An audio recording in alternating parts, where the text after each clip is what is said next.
Yo, what's up mga kambyo at kamatik nating tropa dyan, especially mga kamatik, dahil may bago nga tayong motor which is itong PCX 160.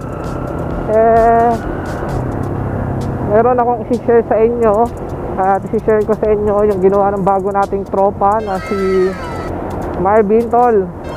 Yan, siya yung bali ang pinagawa ko pala dito kay PCX 160 is tinry kong kasing ipa semi-lowered tapos i-repack. So isi-share ko sa inyo yung video na paano niya ginawa. Napakaayos, hindi bara-bara, para makita nyo rin, magkaroon kayo ng ideya, baka matripan nyo para sa mga tropa natin, mga naka PCX 160 dyan na medyo natataasan. Sa akin okay lang naman siya, yung stock na height niya. Tinry ko lang din kasi medyo curious ako sa langis ni PCX sa front shock medyo konti. Kaya nung nagpapalit ako ng langis, yun nga, nung pinarepack nakita ko unti lang. So yun, tapos sinasabay ko na rin ipa semi-lowered. Ngayon pagka nagsawa ako, ipapabalik ko na lang din. So far, so good naman siya. Napakaganda ng bounce ng front shock. Hindi siya yung makaldag. Siyempre, pagka lowered dyan, pag nagpa-lowered ka or semi-lowered, medyo mag-iingat ka pa rin. Hindi porket na maganda yung pagkagawa o repack, masyado kang confident na idaan sa lubak. Ayan. So, tinetesting ko na rin siya. Napakaganda naman ng response niya talaga sa lubak. Ayun, hindi masakit, solid. Yun nga lang, syempre pagka naka semi-lowered ka, dadagdagan mo pa rin yung ingat mo dahil sa mga lubak, ayan, delikado siya dahil medyo mababa nga at iba pa rin yung sa stock niya kasi medyo mataas, malaki yung play, pero okay naman to. Ayan, kaya i-share ko sa inyo yung experience saka short review na ito. Ite-testing natin siya sa daan. Ayan, so far okay naman, no? Napakaganda ng ano niya. Siyempre, huwag mong idadaan sa sobrang lubak kasi alam mo na kung semi-lowered dagdag ingat ka na lang din talaga. Ayan, saktong-sakto. Pagka nagpa-lowered ka, mas mag-iingat ka dahil pagka naka semi-lowered na, mas prone siya sumayad yung ilalim sa lubak. Yan, kaya dapat mas maingat.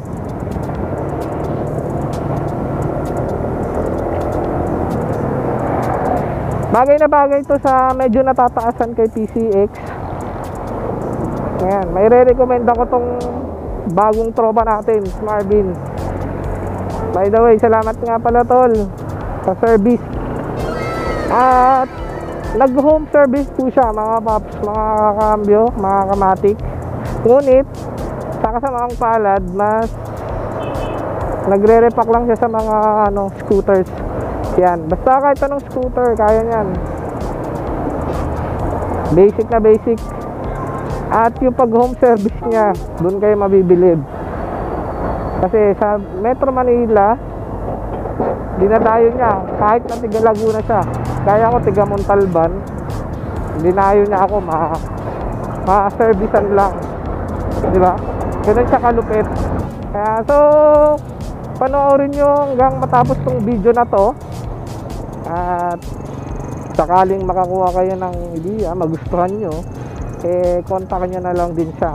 So stay tuned mga kamatik at mga kakambyo nating tropa dyan. Nga pala, share ko na din pala sa inyo na pagka nagpa semi-lowered kayo, hindi na kayo pwedeng lagay ng mini driving light sa looban. Kailangan yung bracket nyo is nakalabas na.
At dito na pala natatapos ang video na ito. At kung bago ko pa lang sa channel ko, please don't forget to like and subscribe. And click mo na rin yung notification bell para lagi kang updated sa mga vlog ko. So ride safe always mga cambio at kamating nating tropa dyan para no worry. See you on my next vlog.